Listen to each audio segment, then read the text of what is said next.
So I mean, regardless of what we were talking about earlier with the Cassavetes films, Jason, I am a little sad to leave Mr. Cassavetes behind. And I don't think I'll ever be the same after this. And I don't know about you, but I can't help but think about Cassavetes as a kind of tragic hero in a way. I mean, it really does seem like that, right? I mean, this, I don't know, like, and like reading about him and watching these films and watching how they progress. And again, I know that we put our own baggage onto this guy too, but like this, because he kind of is a version of us, right? But this idea that you're this blue collar workaday artist who put everything on the line and lived life on your own terms, and basically punched back, to a power at every stage of your career, to the best of your the best of your abilities. Yeah, it's hard. It's hard to like I said, and we've said this before, on these episodes, that I want to live in this world. I want to be friends with these people. I want to be influenced by these people, and so it's like just to have been around in this circle, it's hard to leave that. It's hard to walk away from this idea, because again, you just don't get this anymore. And maybe this is being a middle-aged white guy, and I don't mean it in those terms. I don't mean it in this whole again, we talk about this too, like this. I don't mean it in a MAGA term, right? But this idea of like you very rarely see people live life on their terms, on their own terms like this. Consequences be damned, and ultimately kind of what does him in though too, right? I mean, like, he spends the last years of his life afraid to go to the hospital because he doesn't really want to know the bad news, right? He says if he goes to the hospital, he won't be coming out. But the fucking guy, if he had just gone and gotten a liver transplant, or, the medicine had progressed enough. So yeah, I get it. You're an immigrant, you're a Greek immigrant coming over here with nothing, right? And making everything on your own. And then the idea that you can't somehow miraculously heal yourself after a lifetime of one, going off and getting hepatitis C on a film shoot, and then coming back and drinking and smoking as hard as they did. The stories that talk for about his entire life. Right. I mean, it was like they were extensions of his hands, the cigarette and a drink, the booze, right? Yeah. And like people would say, like, and I have a hard time. I know anecdotally we get like this when we start talking about our heroes, but people saying he was never drunk, or he never appeared to drunk. Come on. But this guy is drinking a fifth of whiskey. Right. He was. But I mean, look, I more than you probably understand what it is to be a functioning alcoholic. I'm pretty sure I do understand that a lot more than you. I just don't want to make assumptions of like your kind of teetotaling or your good behavior. Right. Right. Yeah. I'm making confessions about my terrible behavior. But even at that point, even if he is a functioning alcoholic, he's going to appear drunk. I mean, it's just a silly thing to say. I think it's one of those things. Oh, I never knew. Come on. Yeah, I think it's the environment, right? I mean, I would imagine that if you're, flying a plane in the 70s or on a plane in the 70s, and you're in the smoking section, you just don't realize that everyone's smoking. It is it is a thing. And so, yeah, the idea that you would kick off your 11 a.m. with three fingers of Jack or whatever, then it's, and just continue throughout the day. And there were no drinks. And I think this is evident as you watch Cassavetes' films. But one, he's always drinking and smoking. But he's always also advocating for underage drinking in these films. Like Falk gives kids beers. In A Woman Under the Influence. Yes. He gives a kid a wine glass of beer in Love Streams. So yeah, he's several times where underage drinking is present in these movies. But okay, but still, like we probably had our first sips of booze from our parents or uncles or somebody like that. Right, I mean, this was not to be like, oh, that's a different time, but I do think that we have learned a lot more about. Look, here's why you probably shouldn't give your kids booze, when they're 6 years old. It's like that scene in Vacation where they've wrecked the car and Clark gives Rusty the beer and he downs it and it's like and like he gets it back and there's nothing inside of it at all. Just like that. But yeah, I mean it's and like not just Cassavetes but also Rollins and like having these, like I said, we talked about the stable of actors that were always had his back, and going back to the early films where he's that we're portraying an artist and it's Too Late Blues, and though it's those guys that would have stuck with Darren regardless of what he had, didn't matter what they knew the talent, they knew, and so you go, I go. That's and again, so it's romantic in a sense of you're living this East Coast lifestyle and this kind of intellectual lifestyle and this artiste lifestyle, and also you're basically saying fuck you to the man, and defining a whole genre of film that or a filmmaking style that had yet to be to be developed at this point, and really has been tried to be emulated, but never really has gotten back to that level again. And I don't think you ever, like I said, we talked about this before, but I don't think you ever can again. No. I don't think it's possible. There's too much, like you can put out, and there have been movements where people could have put out their own films, but nothing it was never done on this level. It was never done to this degree of skill, and so it's and I think the system today, even the indie system, has become really homogenized.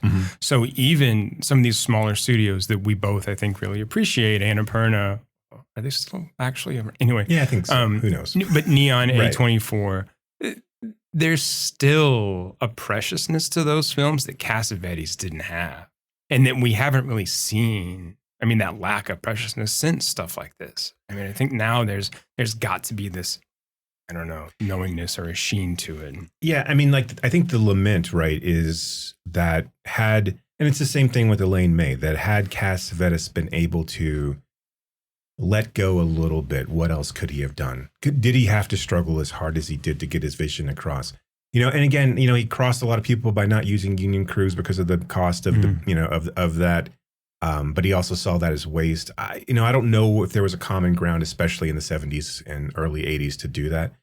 But yeah, it's one of those things where, like, I do think that if Cassavetes had found a foothold in a European distributor, a European production house, kind of, and again, I'm not equating these two people, but in the same sense as like Allen has, Woody Allen. Where Woody Allen makes these movies. I mean, again, and it's not, he's made when he was making movies, and I guess he still is, but he was making these movies year after year and getting relatively large budgets for him. And then they're not making money, but again, stateside, but they'll make enough money to make their money back in overseas. Had he been able to do that, would he have been a little bit more prolific, been able to make the movies that he really wanted? I know he always made the movies that he wanted to make, but like, as we see here, I think Love Streams is like the last gasp here, and then Big Trouble is just a favor. And at that point, he comes close to getting She's the Lovely Maid, but hey, Nick did it. But Nick did do it. Nick did do it, and I still like that movie. But and weirdly enough, Sean Penn was attached to it then. Drops out to do Casualties of War, and that was basically the end of it. Because they couldn't get funding. Right. I mean, so he's like, I think the story goes, Penn and Cassavetes were talking about this all the time, and Penn's like, do we have funding to do this? Okay, no, we don't. I'm going to go do this, and then I'll come back. Right. I mean, so he was always attached to it, but just waiting for the funding. I think Opening Night is the failure of Opening Night and Bookie back to back just kind of did him in. I mean, at that point, he had to have known his health was getting bad, and like the idea of him putting Gina in a bad spot or the kids in a bad spot because of him trying to make another movie. And then I'm sure that's he takes a couple more acting jobs like Marvin and Teague and The Tempest, and then taking the Big Trouble as the last directing gig. Which he just disowned anyway. It's funny, I don't know, did you end up watching Big Trouble? No, I mean, I looked at it. It's fine. It's fine. Good, I'm glad I'm not in trouble. It's not, God damn it, flip the table over. Well, that was a fun run. There are moments there, right? And like Arkin and Falk do actually play pretty well together. I think this idea of like it being a sequel to Double Indemnity is kind of a far-fetched but idea. it's like the same plot. It's the same plot. They had to right? get a release. Did you know? Did you read the story? I did not see that. So they had to get because it was Columbia who did it, and so they had to get a release from Universal, right? Because the plot was so close to Double Indemnity. And then Universal said, okay, we'll give it to you, but, right, the executive who made the deal used to work at Columbia. And they said, but we know you're holding on to this script and we want this script. And they were like, which one? And he goes, Back to the Future. Oh, that's right. I did see that. So there was that, like they did this swap deal. Really bad move on Columbia's part. Yeah.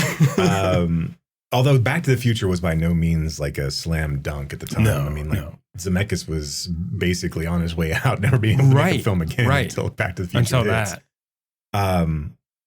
But it is a serviceable, a good, solid C- comedy. Like it is. And I read somewhere that there was an early Cassavetes cut of it that was really good. And then, of course, they took it away from him. So Like a Child is Waiting. Right. It's that all over again without Judy Garland flipping everybody off. It's one of those things where you can see the potential. Yeah. And like there's moments where Falk is really, really funny and Arkin is really, really funny. And actually Beverly D'Angelo is really good in it.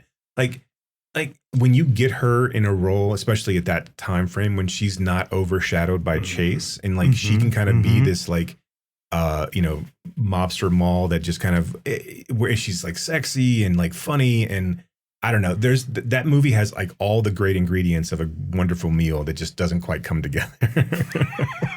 But hey, good try. But good try. Right? I know that Cassavetes probably has. I mean, I knew that he was lamenting that was his last film, but what are you going to do, right? I mean, it's. Well, look, I don't consider it his last film. I consider Love Streams his last film, and that's right. that's it. So, okay. Anyway, right, we're going to wrap up Cassavetes today. We're going to talk Gloria and Love Streams. In 30 seconds, I'm going to make you all laugh. That's see, I did. We just touched on Big Trouble. I don't think we need to do that again. Like I said, he disowned that film anyway, so it's not really his movie. Despite our equal, I think, dislike, I do want to touch briefly on the No One Will Save You film that we agreed to watch because of this. But I think there are a couple things, to mention there. We can move on.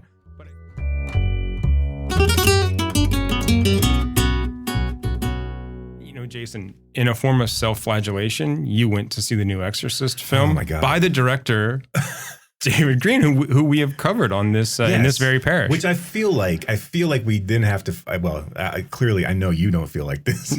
Yeah, I don't. Follow back up on this filmography. We didn't even bother to finish it when we were doing it. That's right. I'm not going to go see this film, so you can fill us in. It's weirdly, not to break my arm, patting myself on my back here. But I was weirdly prescient with the, you know what? Let's make it two girls. What I don't understand, and okay. So he makes Halloween the sequel to the first movie as and jettisons all the legacy sequel, right? I mean, he takes this and it does so well that I think. It's like I said, it's this weird ebb and flow of his career that this does so well that it makes people forget everything else. And he had to have signed on. I would love to know the timeline for when he signed on to do Exorcist, because I would imagine it was probably before Kills and Ends comes out. I would imagine that had to have been in the works. So Kills and Ends probably do. I mean, like you can blame those on COVID releases and not doing whatever. Although I think Halloween came out directly to streaming as well. It did. It did. So, but I think, the other two you really have to blame on scripts and direction. Right. And so, okay, next legacy, huge prestige horror, which has had one stellar film and one good film, and then three that have been garbage.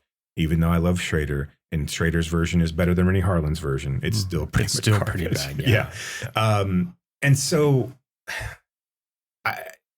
this, and then you have all these imitators, right? Which has been a slew since 73 or 2 or 4 of knockoffs and that have forgotten everything that was good about The Exorcist, the original, which was, this was innocence corrupted, but also how it affected everyone around.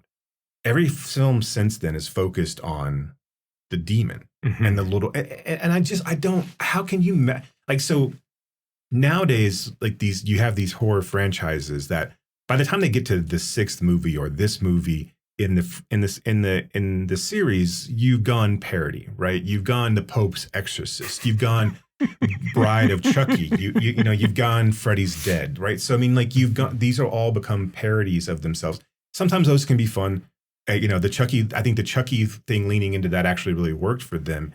But this movie, and I know The Pope's Exorcist is not an actual Exorcist sequel, but I mean, at this point, no, but it's got the name in it. We're all the same age at this point, right? Right. Yeah. So at this point, that's the only stage for the demon. Like, what I would want this movie to be is like the demon possessing Reagan, and then Reagan, like, it's like a All of Me kind of sequel where they got part demon, part Reagan, and they battle it out for life, day-to-day life. That's a good movie to me. This is a fucking, god damn, this movie sucks. Again, all he has is two demons, two little girls. Yeah. And they focus on the little girls. The story is that this man loses his wife is pregnant, and they're in Tahiti or some place where there's an earthquake. It was Haiti, right? It was Haiti, yeah. It has which is a weird place. I mean, what I mean. I'm sorry to any Haitians listening. That's not what I meant, right? But what I mean is, this is like a weird disaster to ground this film in. Because that was a real thing. Right. And so she had gone off to some local priestess or something to get the baby blessed. And then, of course, during the earthquake, she gets trapped. And then there's this whole thing of, you can save your wife or save the child, but you can't save both, blah, blah, blah. And then he comes back, and these two little girls go walking off together. They're gone for a period of time. They lose track of time. And of course, then they come back and they're possessed. Mm-hmm. It's so banal for the first hour that you don't give a shit. Like, it does, you just don't care. And so by the time they come back and they're possessed, there's this weird, like, kumbaya of multiple religions that exists in this movie that I don't fucking understand what. It so seems like we're trying to offend no one and trying to play to a base of everyone. And not that this movie, like, yeah, The Exorcist original was offensive, like, but that was not, it was, I don't know. It was supposed to be shocking. This movie, like, at a certain point, when they're doing this like voodoo circle around the girls to get them in these, it's all this like montage of getting prepared to do the exorcism. And then, of course, the Catholic Church doesn't want to do the exorcism, but he comes in at the last minute and then gets his head turned completely around and he dies. But I was like, and they're like nailing these chairs to the ground. And I was like, for whatever reason, in my head, I was laughing because the chairs were different from one another. And like, it was just so fucking stupid. Because like, you could tell it was like a filmmaking thing. So you could like put the girls' necks like different. It was so dumb. I'm like, everything about this movie, I mean, it was just boring, right? And that's, I guess that's the greatest sin, is that if you're going to bring back Burstyn and you're going to bring back, spoiler alert, Linda Blair, Linda Blair shows up in the end credits kind of. And so it clearly setting up. But this idea that, and again, I guess you can argue generational trauma, but this idea that Burstyn, who was a famous Hollywood actress in the first one, would then, once after her daughter has become excised, then goes on a crusade to learn everything that she can about exorcism and all the different cultures, and becomes this kind of guru that you go to if your child is having problems. And then, of course, that she just travels around the world, like, and then performing, kind of not necessarily performing the exorcisms herself, but being there. And then at the very, like, you have her here for about 15 minutes, and then one of the girls jumps on her and stabs her in the eye with a crucifix that falls off a wall. Stabs her in both of her eyes, so you blind her, and then she's kind of taken out of the equation. Like, it's a weird, like, why? This is not Laurie Strode. This is not and again, why not? If you're going to make a legacy sequel and you're going to make it a prestige sequel, bring. I know that Blair came back for Exorcist 2, The Heretic, but again, Laurie came back for Halloween 2, right? I mean, Laurie came back for Halloween H2O. So like, there's not like it's an underrated classic. Hey, Michelle Williams, it's fine. Hey, LL Cool J doing like that's true. Softcore fiction. It's great.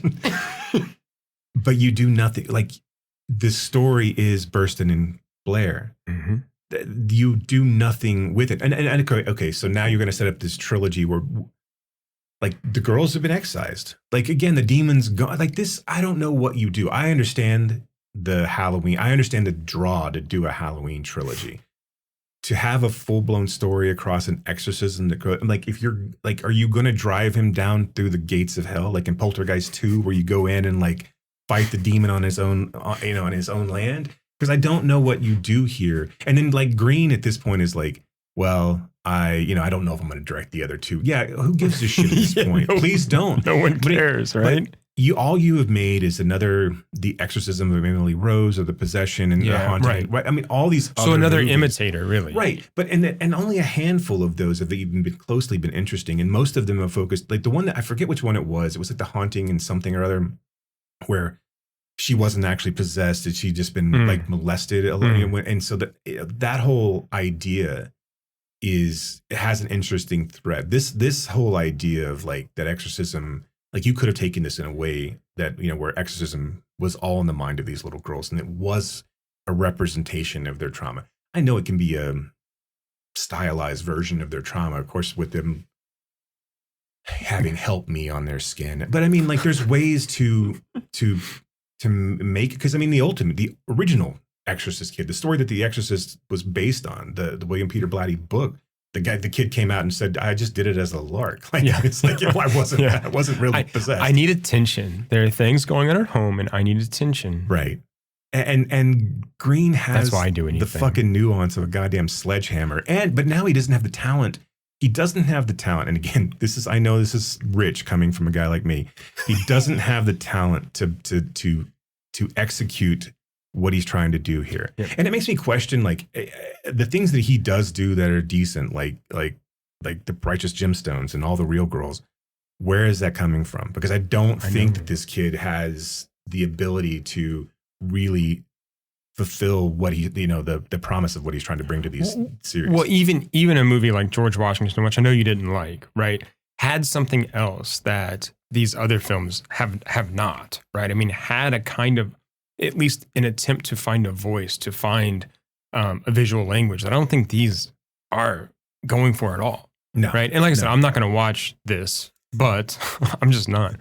But I did watch all the Halloween ones thinking like, okay, this is interesting. And then no, it just wasn't. Right. No, that's my my movie review for the week is that The Exorcist Believer is horseshit. Don't believe it. Yeah. Right? All it is two possessed little girls. I just want to. All right. So in the interest of moving on here, I want to mention that I went to the Heartland Film Festival in Indianapolis, Indiana, or the opening weekend. I guess a couple weeks ago, once on date of airing. I just want to say this is the 32nd year for this film festival. It's in the middle of the Midwest. It's not Chicago, right? I mean, it's in a city that's not Chicago in the Midwest. But this festival continues to, I think, surprise and intrigue with the movies that it brings in. I only got to see a handful of films just because of time and everything. But, the Grand Prix winner from Cannes was there, right? I mean, Anatomy of a Fall was sort of like one of the big, not even the opening night, right, but one of the big screenings, which, by the way, that movie is a banger. It is so good. I've not seen it yet, but it's on my list. It is so good. Have you seen her first film, Sybil? Justin Triet's? Yes. Which is a bug nuts fucking movie. Yeah, and not very good. No, it's not. To be honest, there's some cool stuff going there. And again, Adele Exarchopoulos is amazing in everything she does. Another underrated actress, as I said, I think last podcast. But this film was great. It's really good. Sandra Hüller is amazing. Jenny Beth from Savages is in it. She's amazing too. So check that out. I also saw Foe, the new Paul Mescal, Saoirse Ronan film that's coming out soon. I'm mixed on that. Yeah. Interesting concept, but yeah. I have a feeling Mescal's going to have a hard time, like, I do too. finding his footing, Yeah. finding his sweet spot. He's going to need I fear like he'll go the Pedro Pascal, not to have rhyming actors here, but like Well, have you watched Passages yet? I haven't watched it yet, but that's one that I want to get to and actually talk about on this show.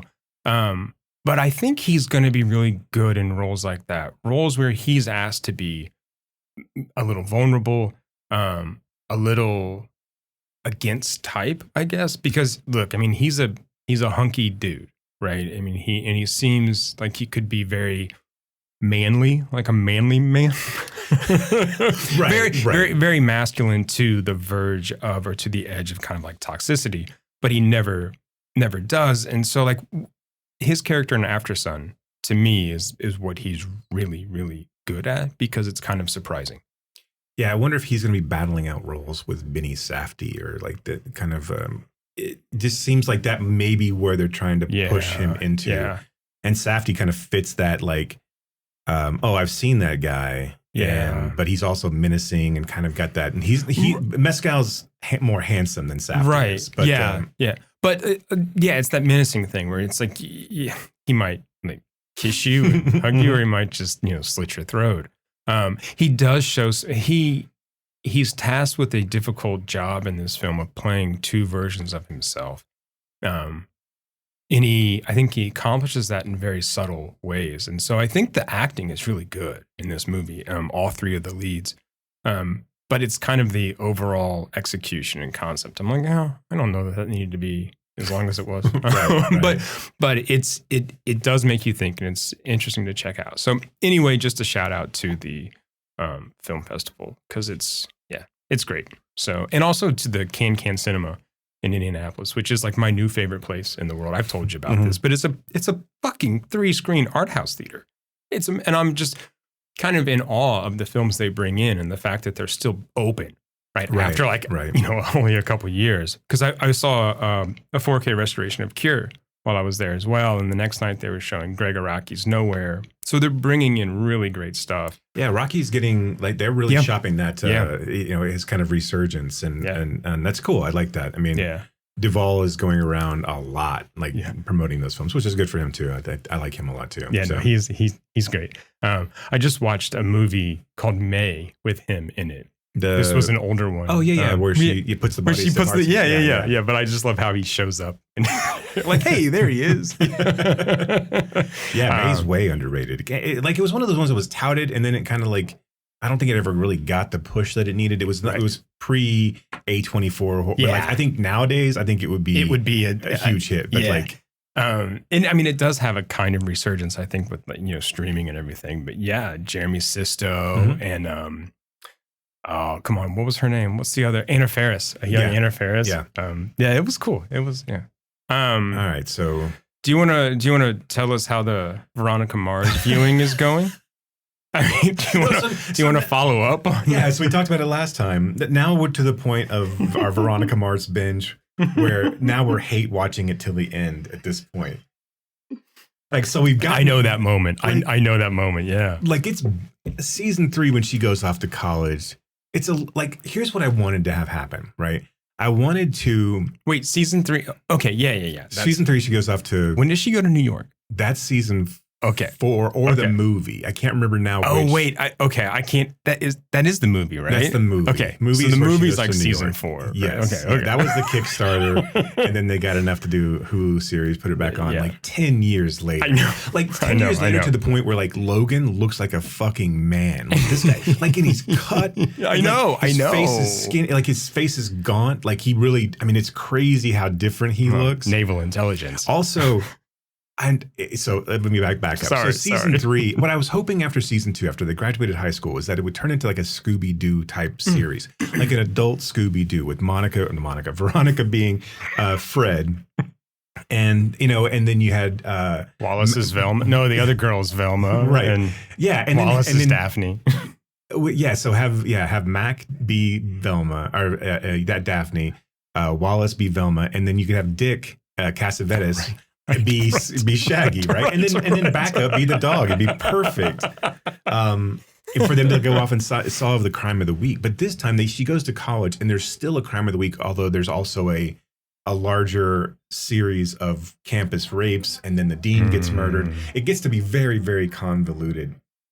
And then to the point where it ends on a cliffhanger, season 3. And I'm like, wait a minute. I'm sitting here going through Hulu and I'm like, wait a minute, there's no more episodes for this fucking season.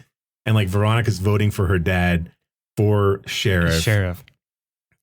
But he's also been accused of erasing evidence that shows her breaking into a house to get information on the Skull and Bones Society of Neptune College or what. I know it's not what Hearst College. And so then if you're watching it on Hulu, you jump directly into the Veronica Mars like adult series. Mm-hmm. She's cursing now. There's adult sex scenes with like almost nudity. Like there were just like, it's like, I had to like sit up. I was like, oh, what am I going to see? Are we going to see? Like, this can't be happening. I like how I can imagine you just pausing like, and sort of like, getting, wait a minute, trying different angles on the couch to see if you can sort of. That's not how it works. But season 3 was bad enough to get through, and then I don't know. Yeah, so like in this, like Clifton Collins Jr. is in fucking season 4. I'm like, this guy will do this guy's an Oscar-nominated actor. What are you doing in Veronica Mars season 4, good sir? He's fine. He's good in it. We haven't gotten too far, but yeah, this is going to be a drag across the finish line type of event for me for Veronica Mars. I'm trying to remember if we made it through all of that last season, or if I just said, "Fuck this, I'm done." Because like I said, there's a slickness to it that it does. Like I know, but here's the thing: have you seen Forgetting Sarah Marshall? Where she's It's very much like her series that she's in on that show, on that movie. So it's hard to take it seriously when she's like Animal Cops. It's like, okay, that's Veronica Mars. That's Veronica Mars season 4. Oh, good stuff. Good stuff. Anything else you want to say about Veronica Mars? I'm good. I'll let you know how it goes next episode. Yeah, good. This will be our sort of like, Veronica Mars corner, right? Every episode that we come back with. Okay, let's go ahead and touch on the new sci-fi film No One Will Save You. I know there's a lot of stuff going on in this episode, but fuck it, it's our podcast. Right, who cares, right? I don't even care about the summary. I wanted to ask you, like, what is your relationship with sci-fi? I mean, it's the same as I watch. I watch everything. I mean, so like, it's not my go-to, right? Okay. I'm not a huge Trek fan. I mean, like, and it's not that it's not that I am against it at all. It's just that I find it also daunting at a certain point. Like, I watched a lot of I bounce in and out. So like, I watched it when I was a kid. Now I watched a little bit of Battlestar Galactica, a little bit of Buck Rogers, mainly because of Aaron Gray. Yeah. And but mainly because of Aaron Gray. Yes. Yeah. Yeah. And then, and she was on The Fall Guy too, right? The TV show? I don't recall. I know The Fall Guy was the other Heather Thomas. I don't know if Aaron Gray was also on there. She was on Silver Spoons. Maybe that's what I'm thinking of. Which would have been around similar time frame. Silver Spoons in my mind. 82-ish. So maybe that was it. So I'm not I am. It's not my go-to genre of film that I would seek out, but I probably would have seen most of the seminal sci-fi films out there. But am I hunting out like indie sci-fi films? Or I don't know. It's hard to say. and it falls into like such a weird. But here's the thing: I'm a huge if you consider like things like Twilight Zone or Outer Limits sci-fi, then yeah, I'm a huge fan of those. I mean, so. But she was on The Fall Guy. I was right. I just wanted to say that. Okay. Alien abduction movies, I'm not a huge fan of. Yeah, neither am I. I didn't know that's really an abduction film here, but I mean, it's I had no idea that this was an alien abduction film, or I probably would have told you to like fuck off. I'm not watching this because I'm not a huge genre film. I'm not a big genre anything, right? Right, sure. I think we've made that clear. Right. But some people really love sci-fi. Some people sort of live and die by this stuff. In terms of literature and movies, right? Sci-fi fantasy, that's some people's, bags, and that's great. I was just curious, because I know your sort of affinity for some of these other types of movies, I didn't know if this fell in there. And I know, like, I wonder if there was a giallo like sci-fi, if you'd be into that. Probably. Yeah, probably would, so. right, That sounds awesome. that does sound kind of cool. But so what I think is interesting about this film is the fact that there is almost no dialogue. Right. I mean, I find that was the only reason I kept watching.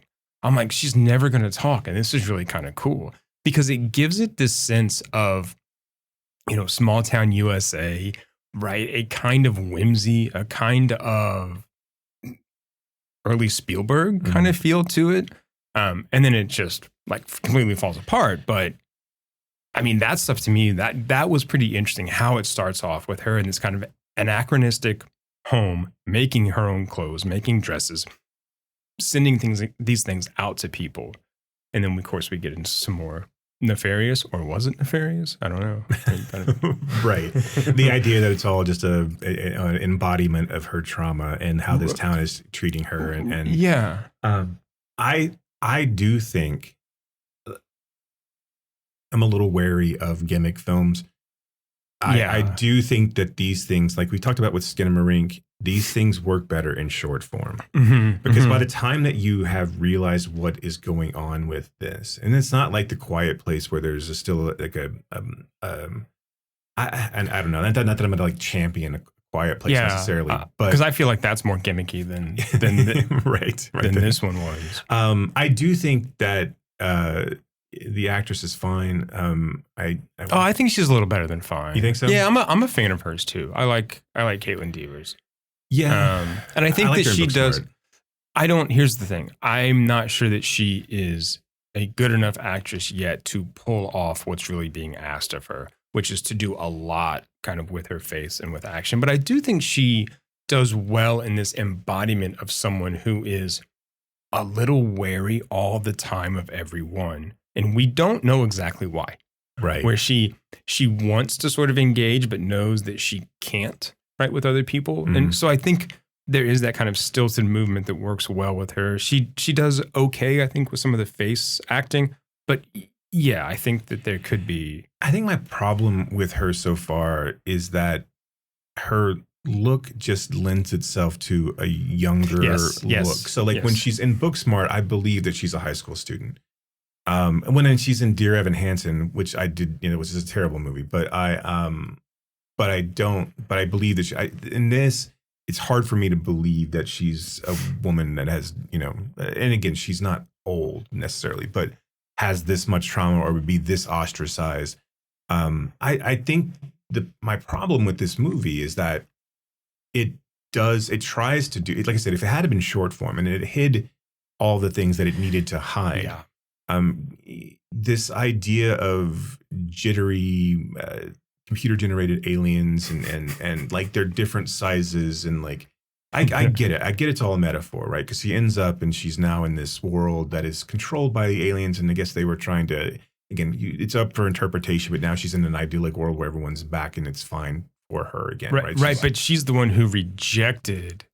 Because these aliens, it's kind of like a body snatcher type right, film, right. too. They put this thing in your throat and but it almost makes you, it like fools you into believing that you're in a world that is okay.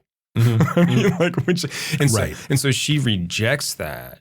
Right? I mean, she sort of takes a thing out of her like throat or whatever and kills it. And so she's the only one who kind of rejects that, but yet she's still, and then it's almost like they build the world around her. Right. Which is, it's not interesting enough to go back and revisit. No. And that's the problem. That was the same problem with Skinamarink, is that I didn't, like, it's too long. And this is not necessarily I think it was an hour and 40 maybe. I don't know. I can't remember now. It was long enough. Right. But like, had it have been an hour, had it have been like, I think this would have played better. And had it held its cards closer to its chest, I mean, I think that would have worked better too, because trying to lay out everything and also trying it to make it, you become way too heavy-handed when you're trying to extend this narrative over 90 plus minutes, and because it's not warranted, right? And you're trying to, then now all you're doing is watching a girl run from place to place, And then she's not going to talk. And so, okay, fine. She's going to go from here and she's going to hide and she's going to get exposed and she's going to go from here. So it just becomes repetitive. And if you are scared by the beings, it might hold some interest for you. But ultimately, it's just, okay, well, that was a thing I watched. Yeah, right. Yeah, I think 70, 80 minutes tops. And don't tell us anything. Did you see the post-pandemic movie Host on Shudder? I didn't, but I know.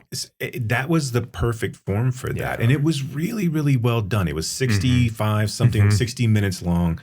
This idea of a demon on a Zoom call, picking off people. You don't overstay your welcome in this case. You make it tense enough.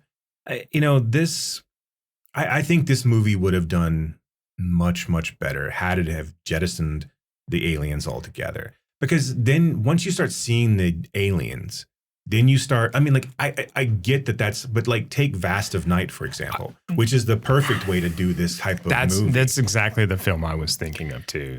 As it does this so well. it is War of the Worlds, right? You have the threat of the aliens, but you never see them. Now again, War of the Worlds, the teleplay, not the Tom Cruise movie, or the numerous TV series that have been made of the same idea. Right. Yeah. But had this have been a potential breakdown of her psyche because of the constant ostracization of her life, this would have been an interesting movie. Yeah, and we never had to find out why. Right. See, I was like, I don't need to know what happened. Right. Yes, do not tell me. Just let it sit there, right? And that's another thing that I thought the film did poorly was that it showed us this thing in like this terrible kind of flashback. Right.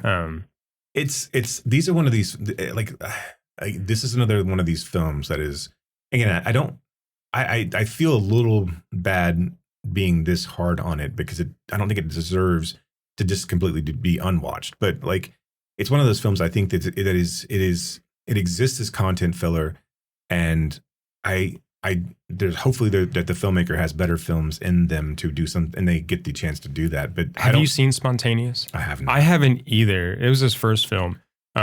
I wanted to go back and watch it, but I have other things to do, and I'm sorry, I can't. I can't watch everything. Right. And I was traumatized by Cassavetes.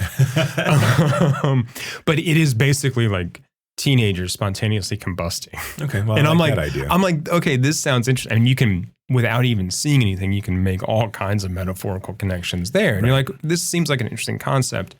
So I'd like to see, and I'll sit down and watch it sometime. I'd like to see how it's executed, but. Like I said, this seems like a really good Ray Bradbury short story. Yeah. But this does not seem like a movie that we should have extracted out over 90 minutes. No, and I think, and that's because it's so long, right? They're like, oh, we have to do this with the aliens. We have to actually show the traumatic event. And we're here saying, no, you don't, right? Right. Yeah. And you don't show us that. You still don't let her talk, because I really do like the fact that she doesn't talk. And because it's not a quiet place kind of thing. It's anyway. Right. That works even better, I think, because of that. So, yeah. Well, cool. Your mileage may vary. Yeah. No one will save you. Yeah. Literally, no one will save you watching this movie. All right, let's finish off some motherfucking Cassavetes. Let's get to Cassavetes, and we're going to start with Gloria.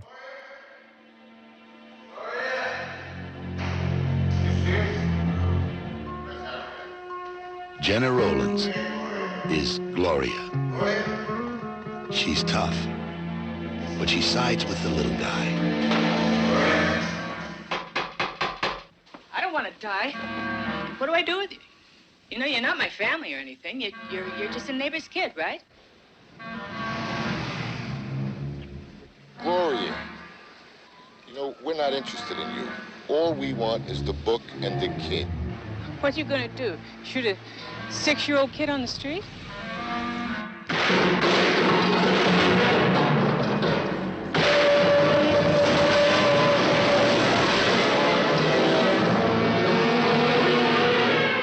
For Gloria, the danger is always getting closer. And getting closer is always the danger. Tony?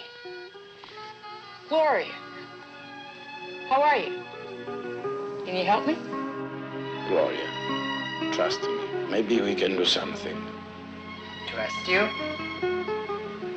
Hey, Tony, I know you. Where is the boy? I want to go home.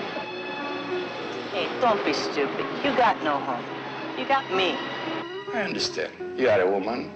He is a little boy. You fall in love. Every woman is a mother. You love him. I love Phil. Do you love me? How could I resist you? Hey, I don't like this kid. We need the boy. I'm gonna get up, walk out of here now. If you want to stop me, you can.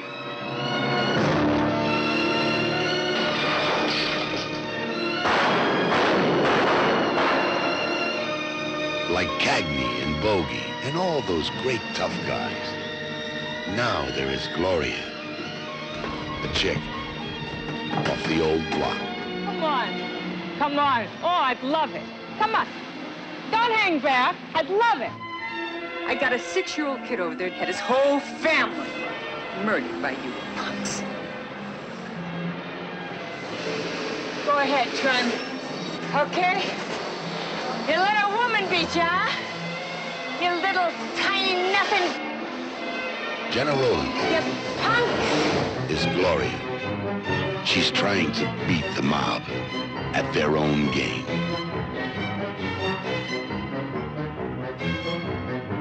One of the things, before I get into Gloria, one of the things that, digging into Cassavetes, watching all these Cassavetes films also means, I think, gaining a new appreciation for Jenna Rowlands and how just incredible she is. And I mean, what else was she in where she was as good as the Cassavetes film? Nothing. As she aged, I think she brought a solid presence too. Of course. But you don't get material like this. Right. And so it's damn near impossible. They did 11 films together? Something, yeah. Yeah. So hell, man, that's a career. You get 11 good films under your belt and amazing films under your belt, then good on you. And this is an interesting one because she was, I believe, nominated for this one, right? Nominated for Best Actress for Gloria. Here's the short plot line. When a young boy's family is killed by the mob, their tough neighbor Gloria becomes his reluctant guardian. In possession of a book that the gangsters want, the pair go on the run in New York. There you go. Yes. This is like Cassavetes shoot 'em up. Right. in a way, right? It is another mob picture in the vein of Bookie. Yeah, but it's a little, I don't know. This is also a kind of cat and mouse movie. I don't know. I think this movie's really interesting. You could almost dismiss it as Cassavetes light. He didn't intend to direct this. Right. He just wrote the script. Yeah, he wrote the script and was going to sell it. Yeah, and basically it was like a two-hander because he wanted. Well, Streisand wanted it first. Like Streisand comes off of Star is Born, and she's like, "I want to work with Cassavetes," and Cassavetes is like, "Why the fuck would I want to do that?" I love that he's the one who's like, "Why? Why would I? Right? Why would I want that?" And then so he wrote my fucking hero. He wrote Gloria, and he, like I said, he was just going to sell it. Actually, didn't Columbia actually buy it? Yeah, they did. So Rowland was like, "You don't ever write anything for kids. Why don't you write anything? Why don't you write anything that has kids in it?" And he was like, "Fine," and just wrote it. And it was like I wrote it with the intent that Gina would star in it. And so Columbia buys it, and it's like, and his agent's like, "We got good news and bad news." And he's like, "Well, what's the good news?" It's like, "Well, they bought it and they want Gina to star." He's like, "What's the bad news?" They want you to direct it. It's like, fuck. So, but they paid him $1 million for him and Gina. So that, they were out of the red from whatever what they were from opening night and Killing of a Chinese Bookie. And actually, Streisand did read the script, and she was like, "This is not for me." She was like, basically, "I'm not old enough. I don't want my audience to see me like this," kind of thing. And so, it's probably for the best. This would have been a terrible Barbra Streisand film. Oh my God. And I don't mind Streisand as an actress, really, but this would have not been the role for it. Again, it's hard. But you look at the remake and Stone and trying to do this, and this would have been a hard role for anybody to pull off. But you have to have kind of that, and she's right, she wasn't old enough for the role at the time. But you're going to have that kind of tough, ex-gangsters gal kind of mentality that that I think Rollins could pull off, and I don't think Streisand at the time could have pulled it off at all. So, it's funny too. This movie was also written as a starring vehicle for Ricky Schroeder. That's why Columbia That's why Columbia wanted a kids movie. Is because Schroeder had just come off of The Champ with John Voight, and they needed another vehicle for him, and so. They picked up this script, even though the script is written for a Latino kid. Cassavetes wrote it as a Latino kid, of course, a Puerto Rican kid. And Rollins was like, "Why did you write it as a?" It was written for Schroeder. Why'd you write it as a Puerto Rican? And he's like, "I just did." So it made sense. Well, especially because it's set in the Bronx. I guess you could have Ricky Schroeder in the Bronx in like 1980, but. Yeah, Schroeder, but it's more. Schroeder obviously doesn't take the role. He ends up, they buy the script for him, and he ends up like signing with Disney. Like he leaves them and signs with Disney like within the week. Although this would have been it would have been an interesting role for him. I do think early Ricky Schroeder was pretty good. And again, he's a kid actor. I think the kid that they got for this fucking role is amazing in this movie. Well, we were talking about this, and I told you he won a Razzie. Right, which is one, fuck you, Razzies. For nominating kids? Right. Yeah.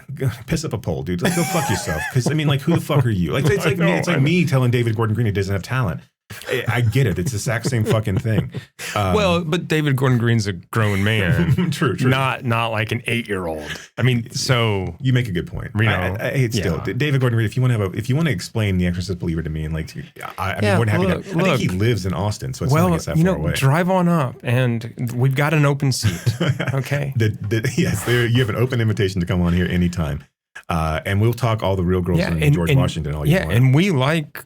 At least some of your films. So, but this kid is so fucking good in this role, man. Like as much as good, and he's good, and like because he authentically feels like a 6-year-old in this, in this situation. Yeah, that's what makes him so. And like again, I'll talk more about the remake as we get to the end of this. But like, this kid has this weird like.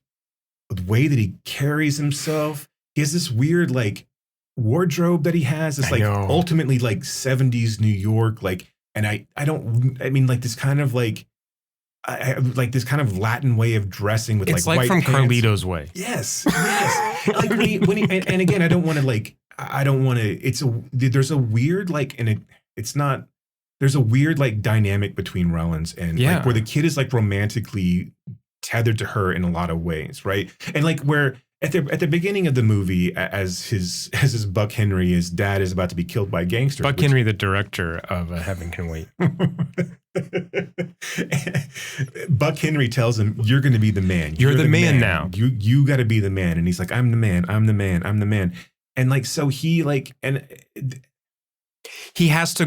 He feels like he has to grow up now. He's no longer 6. He's like, I'm an adult, right?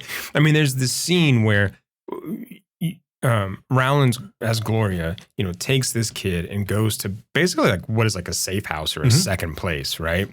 And she goes and like takes a bath and everything. He runs out, buys steals a newspaper, sees about the death of his family. Right? He comes back. He's in the hallway crying.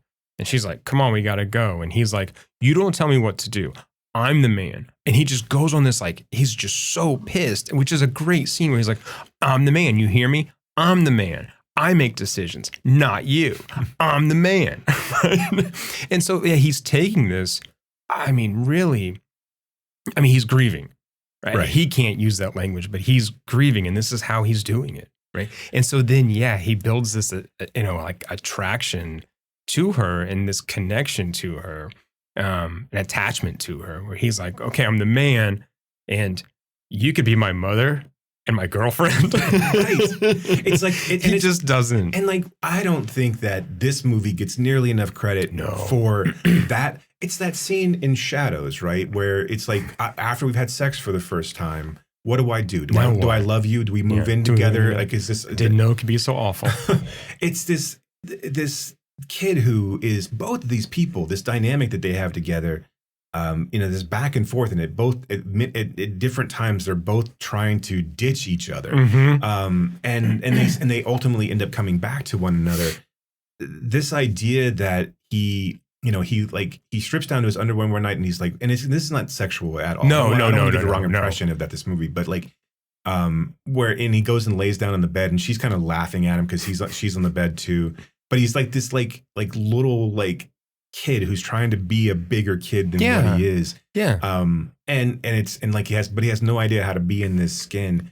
I think like again, I think that this kid, and again, to give him a fucking Razzie, this kid couldn't read, dude. So this kid had to memorize his lines, and there was an anecdote about how they were going through rehearsal, and Rollins was like, she'd gone through it a few times, and then she was just like, here's my lines, blah blah blah blah blah blah blah, and he was like, whoa, what are you doing? You're not gonna say it like that, are you? She's like, look, kid, I've been acting for years. You've been acting for 4 fucking days. Like, just chill out a little bit. Of course, I'm not going to do it like that. But his whole thing was about how to he couldn't play it because he couldn't just read it. Yeah. He had to he had to live the whole thing. And like, there's the scene when they're in the diner and like Rollins tells the waitress to like, what are you, stupid? Get the kid a cake or whatever. And the kid looks at her and he's like, you're so tough, aren't you? Yeah. Just like calling her out like, hey, this is your bullshit. Like, what are you doing? Like, we all know who you are. Like, stop pretending to be this. And she's like, yeah, of course I am. This isn't all an act, kid. It's all an act. It's just like, I've got to be this way because I'm in this world of gangsters and mobsters, which can I say, and I said this off mic, but like, this is the most inept group of New York City mobsters I've ever seen in my entire life.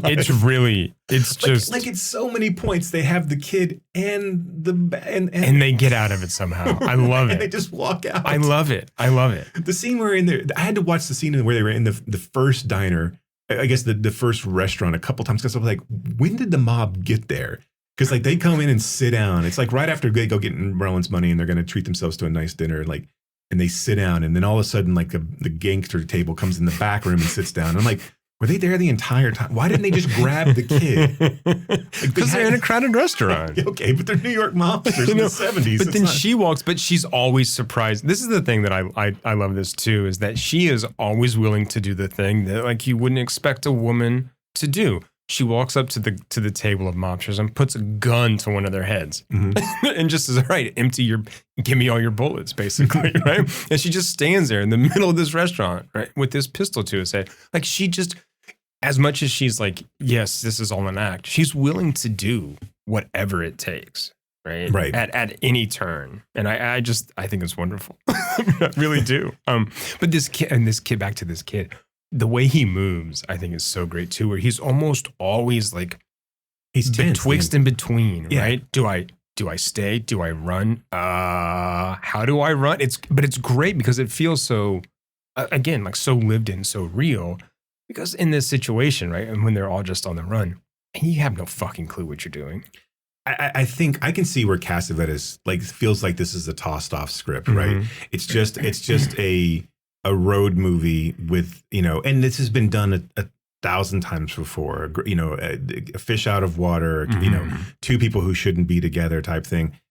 But with him directing it, takes it to such another level because one, obviously Rollins can I was going to say with her. Yeah. Right. The two of them. But him being able to navigate this kid through his first acting experience and be able to like extract again, like if you, I can see you being annoyed by this kid because that's the intent, right? That's the kid's supposed to be annoying. That's why she wants to ditch him, and then like, oh shit, I can't do that, right? Yeah, right. To say that this kid deserved a Razzie or even sort of bad marks or bad reviews is fucking ludicrous to me. It's just dumb. Because and he looks the part so well. This is that big like fluffy curly fro, like not a fro, but like this nice like head of hair.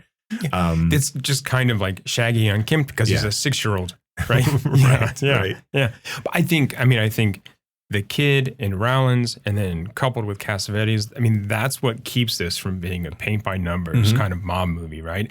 I think in lesser hands, even with Rollins in the starring role, like I said earlier, I think with a different director, Rollins doesn't have the freedom, doesn't have the kind of encouragement to do what she does so well in this film. Right. And I think with a different director, it does become a paint by numbers thing. It becomes a regular, like we all know the beats and also, like this movie doesn't get enough credit for the score nor the opening credits. How this handles all of it. Like it is such an art house spin on this whole like movie type. It's just, and like it's crazy how well he did all of that.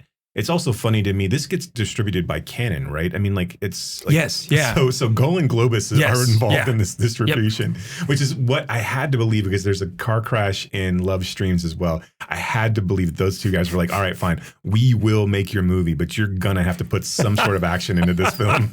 So we're gonna need a couple of cars tilting over in both of your films because we've got to finance Superman 4.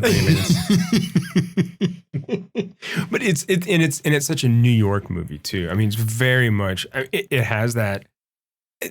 I think these last couple movies, this one less so than Love Streams, but they start to show maybe some stuff that Cassavetes didn't do in previous films, or at least as much with his sort of technique and camera work. Right? Yeah, I mean, look, Golan Globus definitely kept a rein on him on a lot of ways. Like, you know, so Gone was the handheld cameras. Yeah. You know, they did like, I don't know if does Ruben to shoot. I know he shoots Love Streams. I don't think he no. So this was a union shoot. So they had he had to work with a bunch of different people he has never used to working for before. Yeah. So, but yes, I agree with you that there's things that he's playing in a different in a different arena this time out. But I think he does it so well. I mean, I really appreciate, I think, the kind of cinematic qualities of these pictures.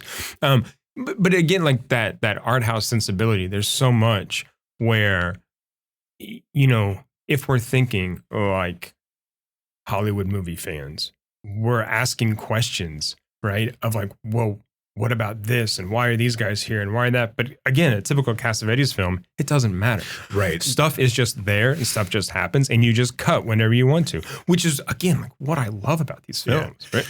There was another anecdote about, so after Rollins gets the kid, they go to an apartment and it's this nice kind of lavish apartment. And there was a line in the script where like, we're going to go to my sister's apartment. We're going to take care of this. And John cuts the line and Rollins is like, they're not going to know whose apartment this is. Like, what does it matter? It's like an apartment. Who cares? It's a friend. It's a sister's. It doesn't matter. It's just an apartment they go to. It's fine. Like we don't need to tell them. It's okay. Yeah, but again, I mean, I don't know. It's something that I really appreciate about his films, and it's. I mean, look, I'm a fan of some of these other European directors who do the same thing. So it fits right in with I don't need to ask that question. I don't care. Right. They're on the run. Who gives a fuck, right? Right. They're going somewhere to stay safe. I don't really care whose house it is, right? Right. And taking time to explain whose it is, it just bogs it down. Like right. And it's just going to be exposition. And I don't give a shit. Right. I don't. And of course the gangsters know, because they know everywhere that she's going to go because she was with those guys, right? So they're going to go to all those haunts, and she's going to go to all the places she thinks are safe from her past life, right. Which of course they're not, right? But again, that's part of the fun of this film. I mean, this movie is so much fun. It is so much fun. It's at times silly, right? And funny. It's just, it's a romp. It's great. So what do you think about the ending? I don't know. Look, I think it's fine. I like that we don't see whether she gets shot or not, right? And again, I like this move of her going to the mobsters and like, she's like, look, here's the thing you want. And you know what? I'm going to leave now. Stop me if you want, right? And of course, she shoots one of the guys and gets in the elevator and leaves. You know, they had been to that cemetery before and he had talked, you know, she's like, talk to the tombstone, you know, tell your parents goodbye or whatever. I mean, so it does come back, you know, to something we've seen before. I don't know. I mean, it could have just ended with that car pulling up without her getting out, right? With a little bit of mystery, right. Then you don't know if it's the mobsters or if it's her getting out, which is typically how he ends a lot of films, without a kind of clear resolution. This is a Minnie and Moskowitz ending. Like this is it is. We're gonna like, who knows if it's actually a dream or not, but we're going to give you that happy ending feel. Yeah. I also think this is like Jeannie from Faces. And she got older. yeah. I mean, this is like watching all of these together. It is a lot of Cassavetes cinematic universe. Like these could all lead into one. Well, another. and I that's going to come up when we talk about love streams too, I think. Right? But I do think that Cassavetes likes throwing these kind of curveballs to people and like kind of fucking with the narrative a little bit of I've kind of put you through the ringer. And I'm going to give you this thing that you didn't think you were going to get and you probably don't deserve. And like, but I'm still going to like. Of course we don't. Right. Yeah. And so you're going to question it even because I'm giving it to you. Right. Like, you're going to look at it kind of I'm just messing with you. Right. I want you all to know this. You're going to feel happy for a second and be like, wait, what? But yeah, it's so much fun. I do like, and I do feel like that probably was a little bit of a canon distribution thing as well of like, let's give him a little bit of the kid doesn't die, we can't, if you want this to be a nice summer flick, we've got to be able to like, And it is a nice, I think, spin that the old lady and the little kid get away, right? They even though they shouldn't, right? There's no way, like we've talked about, there's no way they should, but they do. Won the Golden Lion at Venice. Yeah. This film. Also, did you know, which I'm sure you did, but listener, did you know that this was one of Kurosawa's favorite films? Oh, really? I didn't know that. It made his list of like 100 top 100 favorite films, and it was his favorite of 1980. Right, this and A Distant Cry from Spring. Two films that are exactly the same. Exactly the same. This was from, if you're wondering about the source of this information, this was a list published in Far Out magazine. Which is a real thing. I didn't just make that up. I promise. I don't think they're still in publication, but yeah. Anyway, Rollins again was nominated for Best Actress Oscar. And did you know that apparently Paul Schrader wanted to make a remake of this? No, I hadn't heard that. Starring Lindsay Lohan. Oh, wow. Ooh, yikes. Listen, she has looked this age for a while.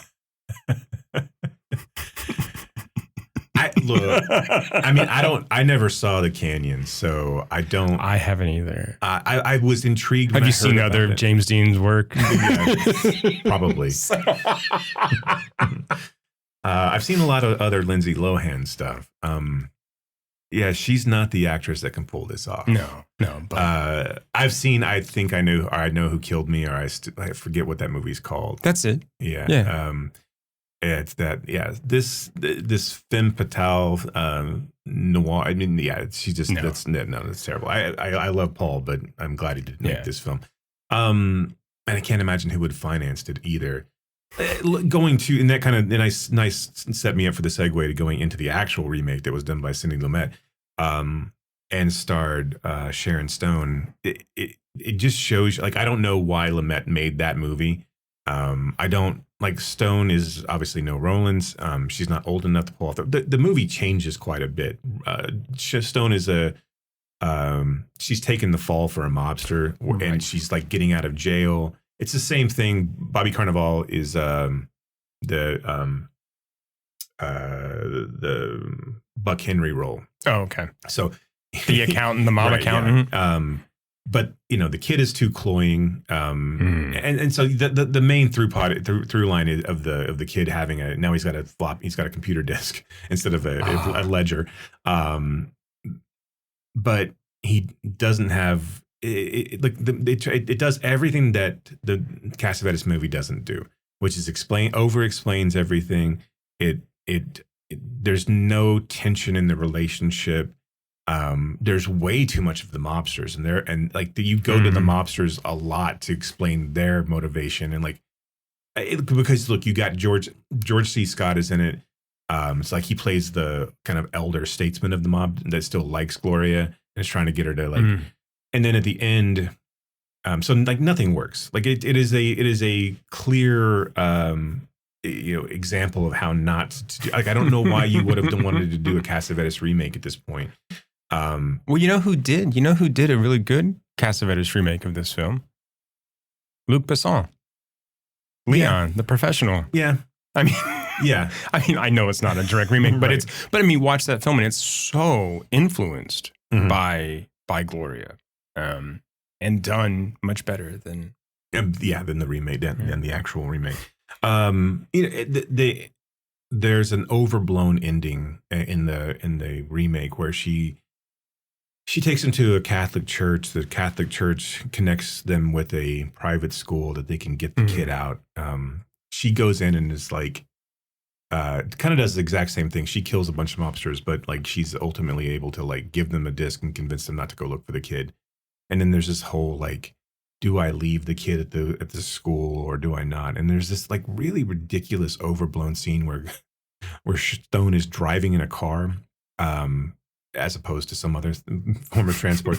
She's driving a car away from the school, and then she like violently whips it around, and then she drives back and then violently whips it around. Like this, it's clearly she's wrestling whether or not she should leave the kid or not.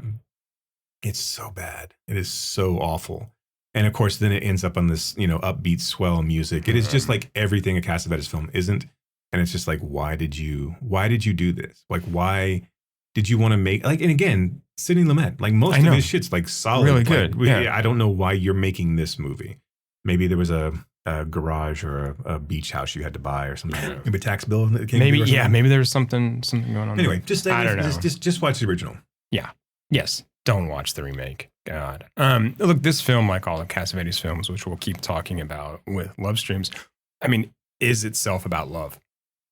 A different kind of love. But even in like this gangster shoot 'em up, he's examining our human nature, right? The nuances of this kind of love, right? And in bonds and what we owe each other. Well, and not only that, but like in addition to this idea of parental love and this kind of like also like what that means from the kid aspect of a kid and an aspect of a parent too. I mean, like this idea of like we don't like each other at a lot of different times in our relationship. Right. And a lot of times we want to jettison that relationship and just walk away from it, but we end up finding ourselves not able to do that. Or coming back. Right. Getting so far away, but then coming back again.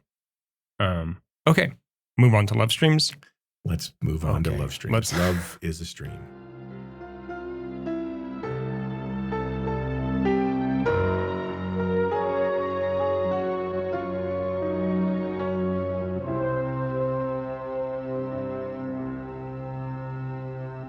In love, I'm not sure. I'm not sure. I'm not sure of me.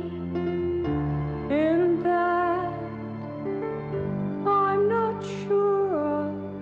Not sure of you. I'm not sure of love. I'm almost not crazy now. Sure of love. I just don't care. Well, love is dead. Love is a fantasy little girls have. Love is a stream. It's continuous. It doesn't stop. No, it does stop. I mean, we've had experiences of the heart you couldn't even imagine. You're talking about a guy who held my hand in a hospital, who cried when his baby was born. Where were you?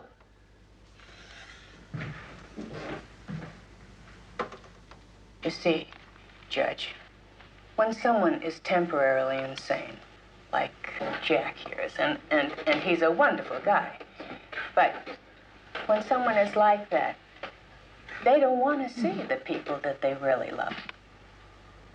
Okay, I understand that. A person who is sick has to get well before he can be normal, right?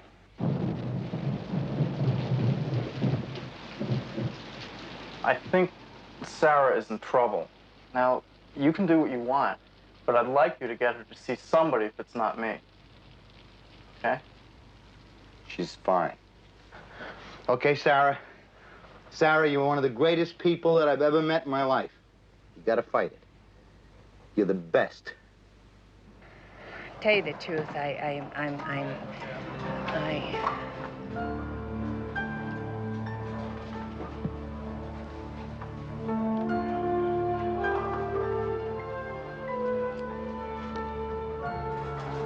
You are the cutest guy I ever met.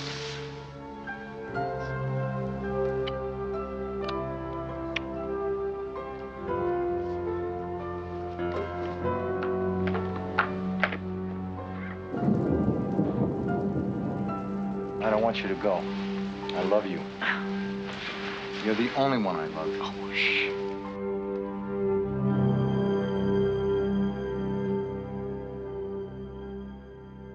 It's continuous. So yes, but also like all I can think of is like the Kenny Rogers duo, Islands in the Stream. With Islands in the Stream. So I read love streams and I'm like, islands in this. That is what we are. An emotionally damaged brother and sister must rely on each other after realizing they have no one else. Yeah, there's not much more plot than that. This movie goes on, but there's not much more plot than that. So this is his last proper film, right? A film that he wrote, acted in, directed. And again, like I said about Gloria, this is different than a lot of his other films because of the static camera, because I feel like because of the blocking, because of the scene setting, because of the no handheld shots. Everything seems so much more intentional in placement and in technique. And still this movie's kind of bug nuts. Yeah. Yeah, no, absolutely.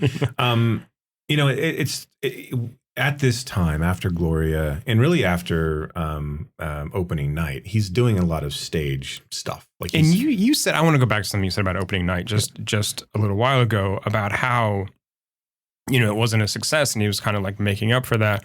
But it wasn't a success because he didn't like the audience's positive reaction. Like with so many of other films, he's like, oh, they don't get it. I got to redo it. I mean, so it's almost like he's making these things. And again, this is why I do love this man, is because if it wasn't his vision, then it wasn't, period. Right? It wasn't going to be, oh, you love this? Cool, I'll leave it alone. It's like, oh, you love this? You didn't get it clearly. Right? You didn't understand. Right. So let me make you understand. Even if that means you don't like it now. So I'm sorry. Okay. Go ahead. No. So he's doing a bunch of theater at this point. They end up like either renting or buying a theater in New York. And they're doing a lot of basically just kind of an artist retreat where they're just putting on shows. But it's attracting a ton of A-listers. And like, it's a weird time in Hollywood. I guess a lot of funding is down. So these people are just kind of stopping by and doing these like 3-4 week residencies at this place. And like the reviews are shit on these places. It doesn't matter because like one, you're being able to write whatever you want to write and people are coming because it's and like the theaters themselves are ramshackle and makeshift and it's not like so but he does take love streams to the stage. It is a stage play, and it was written by, what was the guy's name? Ted Allen. Yeah. And it stars John Voight and Gina Rowlands. In the stage play, they are husband and wife, not brother and sister. And when they start to take this to film it, and like Cassavetes goes to either Golan or Globus, I can't remember which one. And it's like you explain in the film, and they're like, and then they become more and more enamored about these kids who are tied up in these emotional roller coaster relationships with their parents, and their parents are wheels off, and they're and again, when they're brother and sister and not just two different kids, and I guess cousins in this case, that never meet one another, it makes more sense that he gets tied up in the moment of so he basically says, I don't care, we're gonna lose money, but it doesn't matter, we gotta make this movie. And so they make the movie, but John Voight drops out, so they got to rewrite it. Because at that point, I forget exactly why, but I don't think that for whatever reason, the idea that Cassavetes was a playboy on the same level that Voight was, that was part of the reason they made it brother and sister, was because it was more believable. He had to be something else other than her husband, and still also this. So they made him an author who was writing about women of the night and dancers and what have you, so that he could partake in that world. And then Roland was just his sister, who was also coming out of a bad marriage with Seymour Cassell. Yeah. But I think that adds a different kind of texture to the story itself. And it also gives them each a different kind of agency. where it's not this marital relationship. It's this different kind of sibling attachment. It's a different kind of love than he's explored really before, but gives them their own kind of streamline. Right? I definitely think it works, but I do see how Love Streams would have played well as a, like, this almost feels like an extension of A Woman Under the Influence. And like, even if you had put Falk in the role of, like, you could have written it. Of course, if you'd put Falk in the Cassell's role, people would have thought this was a direct sequel. You really don't want that. But in this sense, had this have been a story about that marriage, it makes sense that this is A Woman Under the Influence too. Now, again, there's so much more to that. When I say that, I think it diminishes it a little bit. I don't intend to. This obviously stands on its own, but this is clearly an extension of the same themes that we're going through. And Roland's has kind of the same, partially of the same journey that she had in Woman Under the Influence. Well, Cassavetes only knows how to explore, I think, really one thing. I know. Did you watch the documentary I'm Almost Not Crazy? Okay. This was made by Michael Ventura, who was on set and had known Cassavetes, I mean, at least from a distance. But he also wrote the column, Letters at 3 a.m. I think he wrote it for the LA Weekly when that shut down. He did it for the Austin Chronicle.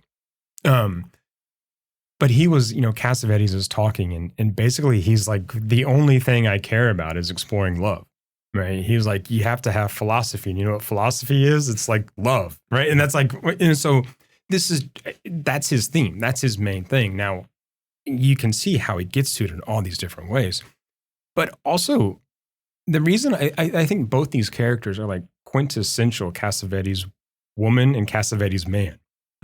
Right. Absolutely. There's shades of Jeannie. There's shades of Mabel. There's shades of all these people, right? That kind of culminate into her name's Sarah, right? In this film. She's shades of all those people. This is like, that kind of apotheosis of all of them. And the same thing with Robert, Cassavetes' character. You see bits of Dickie. You see bits of Cosmo. You see bits of Nick, right? All kind of coming to this kind of, crest or crescendo. And so, you see all of these little bits and pieces from everything that we've watched before. Maybe that's why I think it's so good. Well, what I love about this universe and what I love about these films is that Cassavetes, the camera doesn't judge these characters. Oh, yeah. Right? I mean, so like he lays them bare, but he's not cynical. And he's, like I said, he's not trying to get you to feel one way or the other. In fact, the more ambiguous you feel about these characters, I think you're more in line with what he's actually saying, is that everyone is flawed. Everyone has these. That's kind of real life. Right. And he has this way of embracing the sadness and living in that moment that you don't see anywhere else. But like this idea that we're not going to just move away from this. We're not going to give you a pat, happy ending. We're going to let you sit in this because all my characters are going to sit in this. That it really is. It's all at once heartwarming and heartbreaking and just so powerful. But this idea that like there's never been a character in any of his films that he's passed judgment on. And they've all been adulterous and drinkers and wounded and misogynist, right? And mentally ill, and it is just laid there for you to take in the most honest possible way. And it's really, really amazing what he does with this idea, because it's easy to be shitty to people like this. It's easy to pass. Well, I'm glad I'm not them, or I'm that this is not me, and I would never do these things. Right. And there's this idea that these are just people who, deserve humanity, and it's really, really that's what's so wonderful about all of these. It really is just so powerful. Yeah, and I think part of that too comes from the way he lets the actors do what they want to a certain degree. And it comes from his philosophy on acting too, right? That it's about reacting. It's about having fun in a way. It's about surprising yourself. It's about, yes, we're putting on different masks, right? But we're not, this is not fucking catharsis, right? This is figure this out. And so, yeah, I mean, I think that letting people do that brings more humanity to that role, right? I mean, someone like Falk or Gazzara has to figure out, oh, he wants me to sit there, right? He wants me to pick up the phone. Okay, but I have to figure out how and like why to do that. And so any judgment comes from that person, right? That character, rather than from the director telling you, okay, so you're a real piece of shit, right? right. Which would be really easy to do and easy to point at some of these characters and go, God, what a fucking loser. Then you're like, but I've done that. Right. Yeah. Well, and all of these movies could have been morality plays. I mean, they all like, and again, it would be so easy to shift all of these movies into pat endings, into these like neat little bows that he refuses to do. And even when he does do it, to a certain extent, like you still are kind of taken aback and off guard by them. Like you don't really because it feels so weird, right? Because he's not judging you, so you don't necessarily trust what he's giving you. And again, because you don't necessarily trust that these characters are being honest with themselves either, right? And like I think what you see here, and I think this is such a cool evolution of his films that when you get to Love Streams, you do feel like you're watching two broken people that don't know how to get out of their own way and have almost embraced their brokenness to a certain extent. We meet Sarah and she's in a divorce, a custody proceeding, talking about how I'm going to go around and I'm just going to go to funerals. And I'm going to take my daughter we're going to go to New York or Houston. Like, and it's, and at that point you're like, as an audience, you're like, what the fuck is she talking about? And like Seymour Cassell's in there and like smoking and like he's the surrogate for the audience in this case too. So we're going to go around to funerals because people like it when I'm around. I make them happy, and I'm going to take my daughter. And their daughter's just like, I don't. Everybody in that room is like, you're going to do what? Right. But again, like the audience is sitting and going, why would you do that? Right. And then you're met with Robert, and you're like, and he's basically, he's walking through this house full of young girls. And like they're bathing together, and it's not, again, you don't really see, I mean, it's not overly sexual. It's not gratuitous.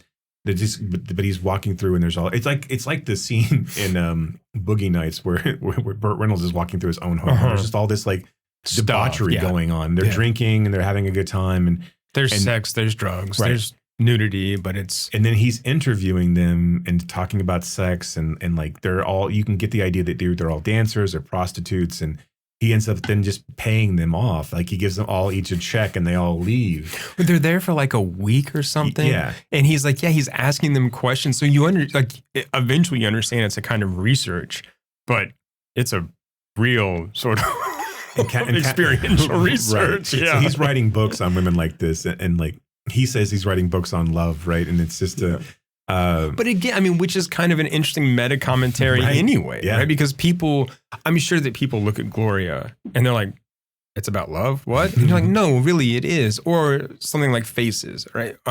Even A Woman Under the Influence, where people are like, wait, how is this about? Like, what do you mean this is about? Show me there's no like, it's like, no, that's what it is. It's the study of this thing and all the bad and the good. And so yes, right?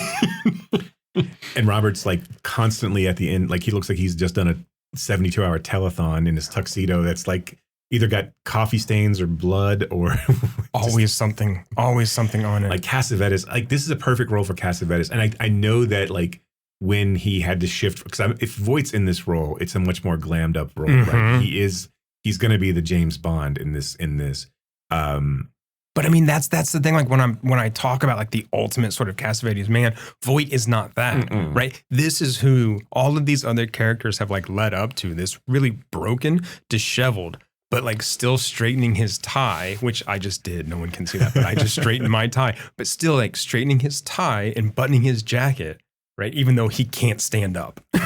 Right.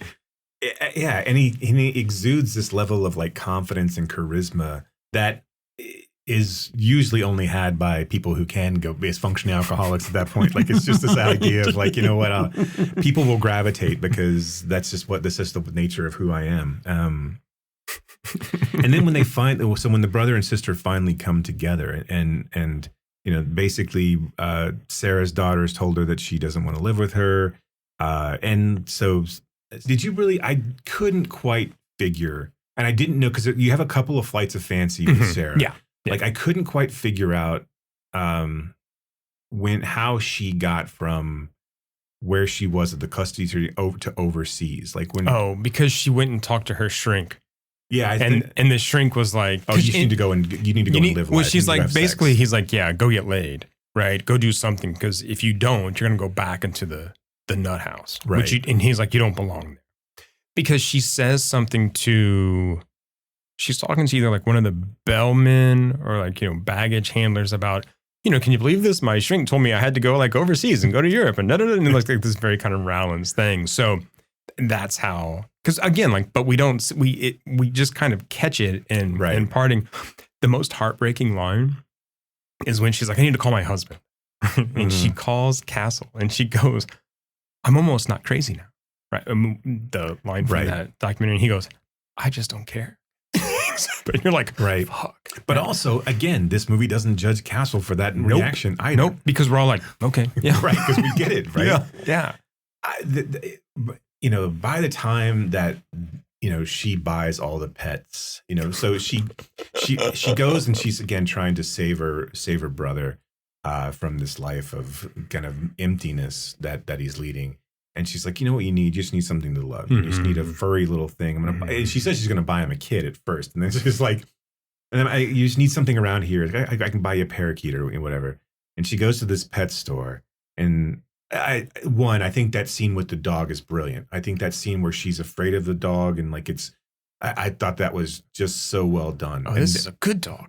This is a great dog. Yeah. And then she comes, it's so, there's that moment where she gets in the taxi. It's a funny scene where the taxi opens up and there's two ponies that come out of two miniature ponies, and the cab driver gets the cage of the chicken and the chicks, and he's just throwing those chicks out of the cage. I'm like, Jesus, let's go. This is 85. We can't be doing this in 85. Can't be throwing chicks to the ground. They were all fine, but still, it was very rough way to handle the chicks. Very just like tossed off, just like this cabbie does not care, right? But there's a scene when I guess it's either when she's in the pet store or she's describing it to Robert about, and she's like this like panicked jubilation that she has, and this is like she's so unsure of herself, but so sure that this is the right thing to do. Ugh, that is such a fucking heartbreaking scene. And she's so good in it. And you can see the connection back to Mabel there too, Yeah. right? You see similar sort of traits and similar characteristics, which again, but so much more controlled here, but yet still the same thing. Right. How did you feel about the kid, the actual kid, Cassavetes' kid? Not Cassavetes' kid, Robert's kid. Wait, because Zan was actually in this. Zan was one of the backup singers. Right. I'm sorry. That scene in the nightclub where the first scene in the nightclub where Cassavetes is standing at the bar kind of watching this, and this song actor, this female vocalist, and he's just hanging out. And this man in drag. Yeah, right. Yes, walks up to Cassavetes, or maybe just a gay, like a flamboyant gay man. Right. It was hard. I couldn't quite tell. That's why I was Right. like questioning.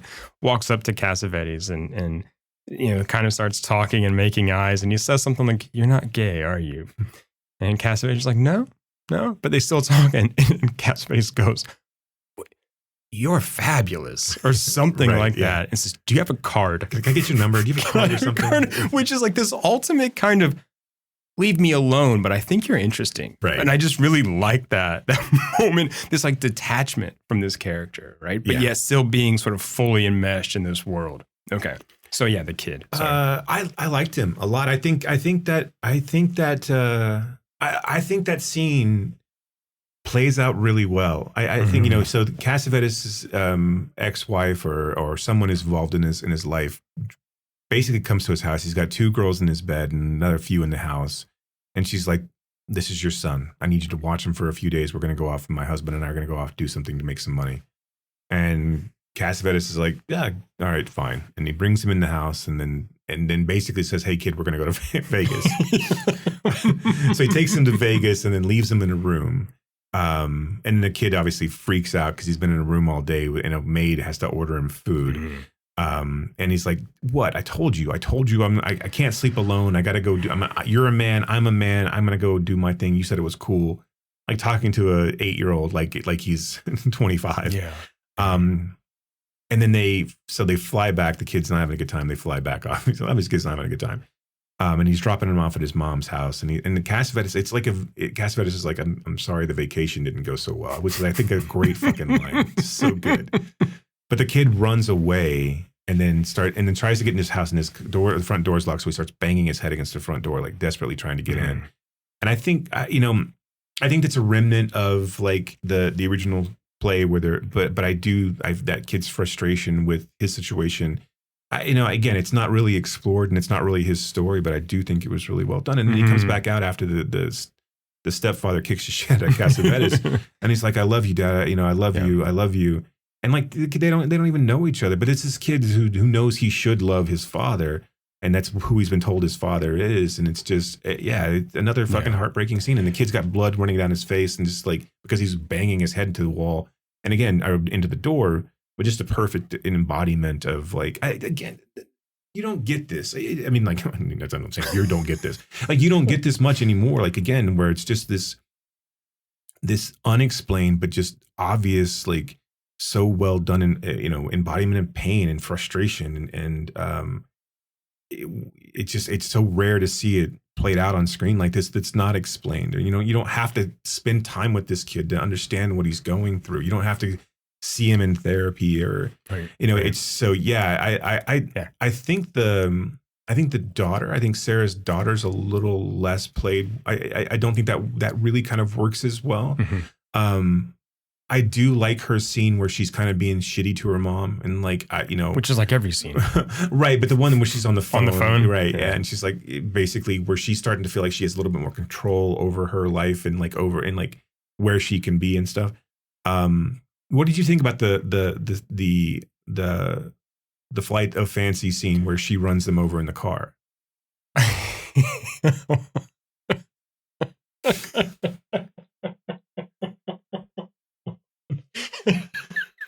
Okay, first, I want to just touch on, you mentioned the scene where the kid goes to Cassavetes and is like, "I love you, Dad." But I really like the scene too, where Cassavetes comes back from the night out on the town and with the kid upset and him saying like, I told you, but the way he was holding him and hugging him, I thought that was another telling moment, very similar. But, Cassavetes realizing like, "Oh shit, I really want something here. I want something with this." But of course, he comes to realize he's never going to get it. I really liked Sarah's flights of fancy just in general. The running over the car. And then especially I'm going to make you all laugh, right? And then, of course, the ballet, too. Right. And how those all worked, or how those, I think, just really showed us how out of touch she was and how kind of literally in a dreamland she was living and how she thought she could make this stuff work again. "I love you, dummy." Right? Right. And how, she kept falling back into that.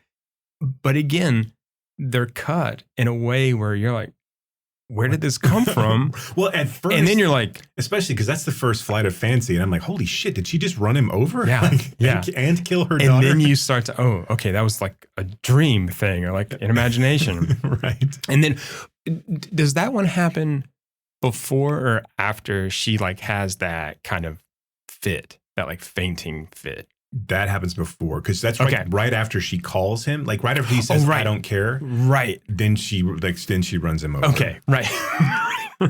Because the other two, I believe, happen after she like has this kind of like, she passes out. Right. Cassavetes calls the doctor, but the doctor comes in and Cassavetes is like, "Get out of here." And the doctor like, "Mr. Hartman, your wife's neck is stiff. She's not moving and her eyes aren't responsive." I know what the fuck she needs. Get out of here. It's just this great like moment. But then she has these other moments of like fancy and wakes up and she's like, "I know what to do to make it all better now." And like, leaves. But right. So, I mean, I did like those. And I think Look, I think with all Cassavetes films, it takes us a minute to figure out, I mean, our footing. And I think especially in this film, he keeps us off balance a lot. And I think to good effect. Yeah. And these are moments like that. These are moments where like we're sort of jolted out of something and then jolted back into something and we're just not quite sure. But then it all makes a kind of sense. I think what's interesting about the first Flight of Fancy scene is, you know, you see Cassell dead and he's the bloodiest. And then you walk around the front of the car and you see your daughter there. And it's one of those things where it ends there and you just see your daughter's arm. And it's one of those things you don't know if Sarah is relieved or upset that she also killed her daughter in this scenario, right? Again, because it's part of her imagination. Yeah. So, well, and that's the other thing I think with her especially is we're always kind of wondering, does she really want this back? Does she or does she not? And like, why? Right. I think, it's one of and I think that's what's, again, what Cassavetes does so well here, because it's one of those things where you're supposed to want to stay there, right? She still says that they both each call each other wife and husband, even though there's either, I guess you're separate. Who knows what they actually are in this case, if they're actually fully divorced or just separated. But it's fresh, and so they have that slip anyway. But she's talking about how she still loves him, and he's a great guy, and that, you know, that she didn't want this, and so, and you can see Cassell's like lament in a way, but also kind of reluctance and like and also just kind of exasperation in it all. Right, he's raising a teenage daughter on his own, and because he says to her like, "You can come back, but it's not going to be like it was. We're not together. I don't love you anymore," or whatever he says. I forget, but. Yeah, you can come back, but just to raise this kid because I can't do it. And then, it's, all of it culminates where there's a rainstorm and they're trying to get the animals, all the animals inside. But this is really great too, because now we see Cassavetes' character frantically trying to get these animals inside. And he even's like, I couldn't get the goat in. I mean, he's like so kind of upset about not being able to get the goat. I got the horses and the ducks and the chicks. I almost said dicks. I got my merds mixed, right? the ducks and the chicks are in, but I couldn't get the goat in. This goat. Goddamn goat. He's just like so upset. And I mean, it shows this kind of evolution or this kind of, he's finally loving something other than just, I don't know, I guess himself. And at that point, I mean, not necessarily at that point, but a few scenes later, Sarah decides to leave. Yeah. She's going to go back. Right. And she leaves with a guy that she met at a bowling alley where she got her finger stuck in a ball because she fell down on it. After rolling a strike. And was going to roll a second one, and she was going to win the machine, whatever that meant. I don't know. What did she say? Hey, lady, you need shoes. No, never wear them. Or like whatever. Right, I never use them. Never use them. So you're going to slip all over the place. She's like, no, I'm good. Never use them. But yeah, she gets in this car with this guy that she met at the bowling alley who seemingly knows exactly why he's there, which is just to take her to the airport. Right. Yeah. Okay. And then we get this. I mean, this last scene is just, it's crushing, right? First of all, Cassavetes' character has his own jukebox, which is awesome. Yeah, that jukebox is rad. I really want one. And it's got like original like 45s in there and stuff, right? And so he sort of plays this song, and as it's raining, we get this shot from outside the house, and he just turns around and takes his floppy hat off and waves it. And that's it. Yeah, and then Love Streams comes onto this screen. Castle actually said when they were filming that he was like, it did feel like John was. I mean, like, and I think he actually said it was like, it felt like John was waving goodbye to all of us at that point. Because at this point, that's it. I mean, this is it for him, and his health had deteriorated so bad by this time that this is why he didn't want to be in this film. Like, because again, it was enough for him to just direct it and have it be what it was. Another kind of cool anecdote about this movie is that he pulled Bogdanovich to film a scene of this movie, and it was like very like kind of just weird out of the way. Hey, I need you to do this. I can't do it on my own. I need you to come out and do this. Well, Bogdanovich had been holed up into his house for an entire year because Dorothy Stratton got killed and he was involved with her. Right. So like he didn't know it at the time, but that's why Cassavetes called him. It's like, hey, just I'm going to get you. He didn't, and he never said it. He never, explained it. But later on, it came out that the reason that he did that was he knew you were at the house in a bad way, and he was like, and Bogdanovich was like, you know what, it worked. It was like it got me out of my funk and everything. But yeah, once after he does Big Trouble, the last few years of his life are pretty much holed up. He's with Gina and his kids because, at his like he was in a lot of pain. His stomach was distended because it was so full of fluid. And it was distended in this film as well. You could see where it's covered up with jackets. He's never not wearing something over kind of his his stomach. Shirt too, yeah. But I mean, I think it works in this film. Even though they're trying to hide it, it just works with this character. And he finally does give up smoking and drinking at the last parts of his life. But at that point, that's like it's like throwing water on a smoldering house. It's like, all right, we're good. Okay, right. We tried. And I think he does the same thing that a lot of people do, where they as the last years they start to lose the I don't want anybody to see me like this, and starts making peace with leaving. But I mean, he was fucking 59 years old, man, and that was it. And that's like, and it's and as you sit here and you watch, like, and again, not that you watch Scorsese become he's in his 80s. So at this point, Cassavetes would have been 90, so he probably would have been gone by this point anyway. But like, it really is unfortunate that like what I was sitting there wondering, like, had he been in his 70s in the 1990s during kind of the resurgence of indie films, like, you have to imagine that people would have thrown money at him to do something, to make movies. Because I mean, like, you see movies like from John Sayles and like and these other small kind of indie people who were directly influenced by Cassavetes, right. And so like it's a lament that that he was never able to kind of see that next wave of generation of filmmakers that he directly influenced. And one would think that he would have gotten to see a greater appreciation. Not that this is necessarily even anything that he wanted, but a greater appreciation for his works and retrospectives and things like that, and having him come out. But I do think that the one thing that makes me the saddest about all of it is that really that he didn't get to do She's Still Lovely, because I do think that would have been like in the last film, it wouldn't have been Gina in the Robin Wright role, right? But it would have been, I do think, under his hand, that would have been something really, really special, and it would have given him an opportunity to kind of like start directing what you would consider like considerable Hollywood stars, and like or like A-listers that were not part of his stable. Like, it wouldn't have had to been Gazzara or Falk. I'm trying to put those words together. Fazzara. Gazark? I don't know. Penn Gazark.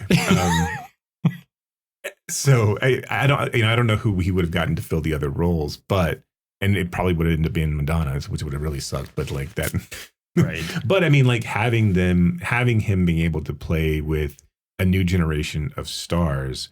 He was on set on The Tempest with Molly Ringwald, and she was very effusive about how like nice he was to her and how much he helped her with her, just kind of like with the process. And like, that would have been cool to see Molly Ringwald in a Cassavetes film. Yeah. I mean, like this idea of like, as we lament May not being able to ever give the opportunity to do anything else, had Cassavetes been able to like really do another 5 films and have people pay him to do them, right? I mean, not have to like jump through all the hoops that he did before.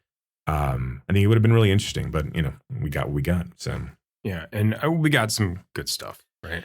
I mean, really, no. I mean, what would you consider his worst film? I mean, Shadow. Yeah, I mean, like, so wait, I'm not really counting. Right, A Child Is Waiting, or Too Late Blues, or Big Trouble, right? Because I think Too Late Blues, you can see some of his hallmarks, even if it's a little slicker and more polished. And Yeah, sorry, I'm stepping off. No, go ahead, please. I was just gonna say, if you're gonna say a filmmaker's one of his worst films is the first 3 that he makes, then then yeah, okay. Yeah, any other filmmaker sure. worth his we'll take that. Yeah, but even those films, I mean, we talked about, I think, aspects of those films that were compelling and sort of shocking in a way. The way that he had these women speak and the things that they talked about, right? Yeah. In Too Late Blues, what's her name, Jess, and the way she's like, what am I if I'm not my body? I mean, that's a progressive thing to say, a progressive thing for a male filmmaker to understand, that a woman in this situation feels like she has to do certain things and that men look at her and see only one thing. It's a shocking thing to hear what Lila says, after sex with whatever his name was, right? I mean, so these are really interesting. And the sort of whole like jazz beat feel of Shadows is way ahead of its time, right? Yeah. It's even before, I think, some of the French New Wave stuff. You can see like Godard looking at that film and going, oh, fuck yeah. I mean, Right. I don't know that Godard actually like looked at that film. Fuck yeah. Yeah, he was saying it in French, right? But so, I mean, you can see these carryovers. And if I'm saying that Shadows is his least realized or sort of quote unquote worst film, well, it's still, Head and I think, shoulders way ahead of its time and really incredible. So, I mean, for me, this guy, I mean, the stuff he did, and even the stuff that like people don't like as much, Chinese Bookie. I think I like Chinese Bookie way more than you do. I think because I think it's just incredible. But I don't know. I mean, it's a shame that we didn't see more. But I do wonder how he would have navigated like the new playing field. What would have happened? I mean, like, because what indie group does he get in with? Right, Miramax, New Line. Can you see Cassavetes doing a Sony Pictures Classic thing? I don't know, because indie now is sort of like a subset of a major studio. Right. Sony's Pictures Classic. Even Neon, A24, these things are bigger than the kind of indie that Cassavetes was pioneering. And so I don't know. Yeah, I don't know. I don't know enough to know, like, would he have been able to get like, I mean, the way that I would see that it was working is things like She's Gotta Have It or Do the Right Thing. Sure, things that where you get a budget and no one gives a shit. I mean, you're going to give you $3 million. And ultimately, they won't bother you. Yeah, I think Miramax would have been the wrong place for him to be. Obviously, historically speaking, there's a lot of reasons why. The wrong place for everyone. Yeah, right. But I mean, like, Miramax was notorious for picking up properties and then cutting them apart. Right. And of course, only the true, only a handful of people who didn't have that experience, like Smith and Tarantino. Yeah. But you would also have to imagine that if Cassavetes was going to work with anybody, like in the 90s, he would have said, like, you cannot touch my fucking picture. Right. And put that in writing. Well, you would have had to think, if you're approaching Cassavetes with know that already. Right. Yeah. Like, here's the deal. Here's some money. Go make a Cassavetes film. Right. And I mean, like, he would have been most likely still acting in the it just still acting. I mean, there was always going to be a need for a Cassavetes in a movie. I mean, shit, he did things like Incubus and like I forget what the other horror film that he did was, but I mean, like, it wasn't like he was overly picky. Although, yeah, I say that, it wasn't like he was just doing garbage, but he really didn't give a shit about those movies. I mean, like, well, because he was doing it for a different reason, right? I mean, I think he probably thought like, oh, working with this Roman Polanski guy is probably interesting, right? But I mean, before Polanski became like a poison name, I think across all borders, right? But so I think for the most part, he was like, I'm going to go make this, I'm going to go act in this picture because I have to finance this other thing, right? Or I told Gina we would do this movie, and so I have to make money to sort of finance it. So, I mean, I think, I don't think he was that picky, but at the same time, he was probably like, okay, I can do one of these like every so often. Right. I don't know. The world will never know. It's No, like it how many won't. licks to get to the center of a Tootsie Roll Pop? Well, I think 3. Yeah. I think we figured that out, right? That's that cartoon commercial. Love Streams won the Golden Bear at the 34th Berlinale. Is that the only Golden Globes film that won a Golden Bear at the Berlin Film Festival? Probably, right? But see, he was so much, I think, more well received in Europe and appreciated in Europe. And we've talked about this too. I don't mean to, beat a dead Cassavetes. I'm sorry. It's beat a dead horse. But yeah, so much more appreciated in Europe because his films kind of fit with those same sensibilities as.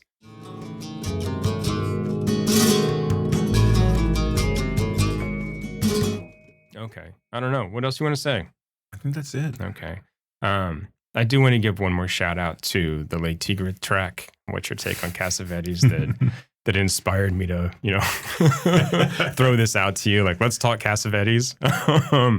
And I think in that song, and I'll stop in a minute, but in that song, there's sort of the discussion is, can Cassavetes be considered a feminist, right? Where, in the Fugazi song about Cassavetes, it's praising him for working kind of outside of the system and going his own way. I very much consider Cassavetes a feminist, right? A humanist. I would say a humanist for sure. Yeah. I mean, if you're not going to characterize him as a feminist, right? I definitely would say a humanist. But I think the way that he paid attention to female roles, the way that he paid attention to how these women spoke and how they felt and how the camera portrayed that and portrayed their interiority, I think that he was, okay, if not a feminist, he wasn't a misogynist. Right. So, husbands notwithstanding, because I think too often there's a misread of that film, right? Even though Cassavetes isn't saying directly, these guys are assholes, he's kind of saying these guys are assholes, right? They still deserve our love, but yet they're kind of assholes, right? Don't do this, but these are their characters anyway. Yeah, I feel like he stayed in the area, in the kind of wheelhouse of where he wanted to stay, right? Where he felt comfortable. So however you paint a feminist, did he go out of his way to make female-centric films? I don't think that was his intent.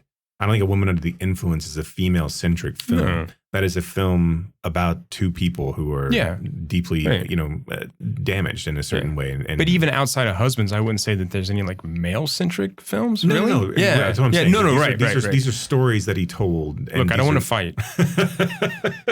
Yeah, I don't mean the opposite of that either. But I agree with you. He didn't go out he made, like you said, he made stories about love. Yeah. Whether those characters fell in line with that was the most important thing. Yeah. Okay. I don't know. Anything else? No. That's it. I mean, maybe just from a perspective of what we were talking about before, is that these films.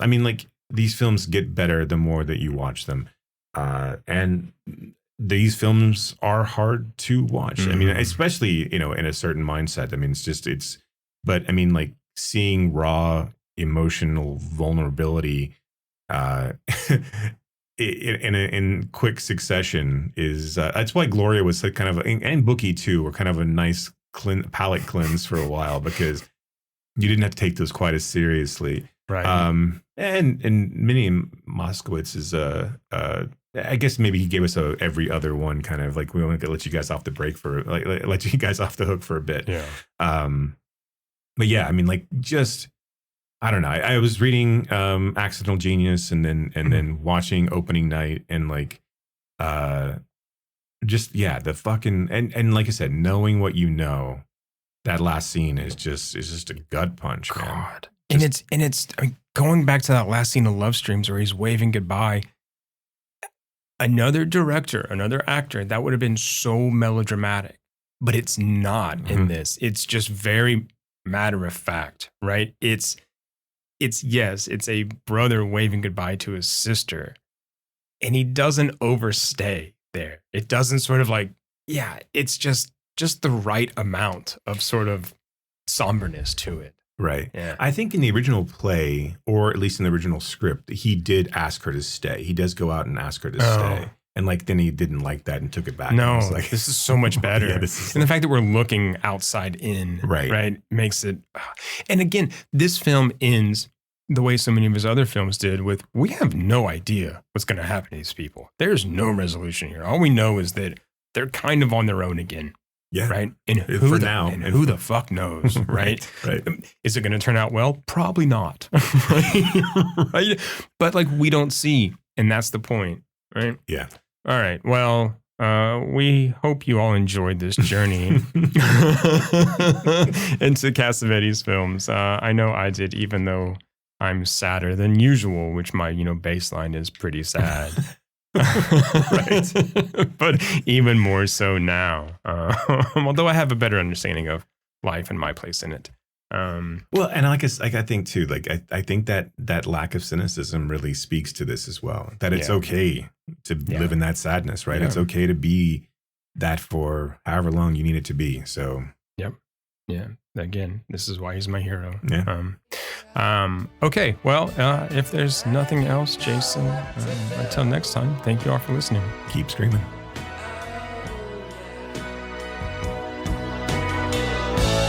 But I'll leave it up to you.